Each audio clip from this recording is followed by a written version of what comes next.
ஜனநாயக கோட்பாடுகளுக்கு விரோதமாக பிறப்பால் ஒருவர் பதவி பெற முடியும், பிறப்பால் ஒருவர் ஒரு அமைப்பினுடைய தலைவராக முடியும் என்று அதை நியாயமும் படுத்தி பேசிக் கொண்டிருக்கிற அந்த முறைக்கு முற்றுப்புள்ளி ஒன்று வைக்கப்பட வேண்டும் என்று சொன்னால் 2026 திமுக தோற்கடிக்கப்படுவதல்ல, திமுக தமிழ்நாட்டின் அரசியல் களத்திலே இருந்து அப்புறப்படுத்தப்பட வேண்டும். அது நடந்தால்தான் தமிழ்நாட்டில் ஜனநாயகம் இருப்பதாக பொருள்.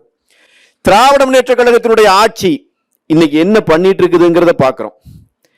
எனக்கு முன்னாடி மரியாதைக்குரிய சகோதரர் தமிழன் பிரசன்னா அவர்கள் நிறைய செய்திகளை சொன்னார். அதில் அவர் குறிப்பிடுகிற போது தொடக்கத்திலேயே சொன்னார், நாங்கள் சொல்லவில்லை, எங்கள் சாதனைகளை எல்லாம் மத்திய அரசு சொல்கிறது, நிதி ஆயோக் சொல்கிறது என்று சொன்னார். நான் அவருக்கு அன்போடு சொல்லுகிறேன், மத்திய அரசு சொல்லுகிற தரவுகள் அத்தனையும் திமுக ஏற்றுக்கொள்ளும் என்றால், தமிழ்நாட்டிலேதான் பட்டியல் சமூக மக்களுக்கு எதிரான வன்முறைகள் மிக அதிகமாக இருக்கிறது, அதிகரித்திருக்கிறது என்று மத்திய அரசு தான் சொல்லி இருக்கிறது. மத்திய அரசு தரவுகளோடு சொல்லி இருக்கிறது. ஏற்கிறீர்களா? ஏற்றுத்தான் ஆக வேண்டும். ஏனென்றால் உண்மை.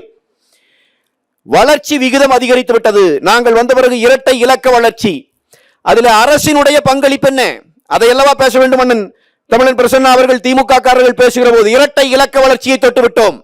வரலாற்றிலேயே இல்லாத தனியார் நிறுவனங்கள் வளர்வதற்கு, தனியார் நிறுவனங்கள் இங்கே உள்ளே வந்து அவர்கள் கொடுக்கிற பங்களிப்பும் சேர்த்து, மத்திய அரசு கொடுக்கிற தொழில்துறை நிறுவனங்களினுடைய பங்களிப்பையும் சேர்த்து நாங்கள் இரட்டை இலக்கத்தை தொட்டுவிட்டோம் என்கிறார்கள் இல்லையா?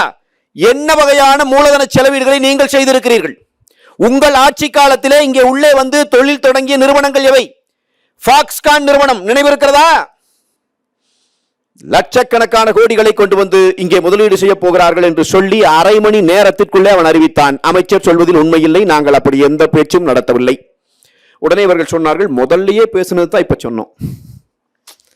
என்னது? இந்த ஆந்திரால இருந்து ஒரு நிறுவனம், கொரிய நிறுவனம் ஆந்திராக்கு போச்சு. இப்ப தமிழ்நாட்டிலே ஒப்பந்தமாகி தமிழ்நாட்டிலே தொழில் தொடங்க வேண்டிய ஆந்திர நிறுவனம், கொரிய நிறுவனம் ஆந்திராக்கு போயிட்டான். ஏன் அப்ப தமிழ்நாட்டை விட்டுட்டு ஆந்திராக்கு போற? இவர்கள் சொன்ன பதில் என்ன தெரியுமா? திமுக சொன்ன பதில், வாடகை எச்சா கேட்கிறான்.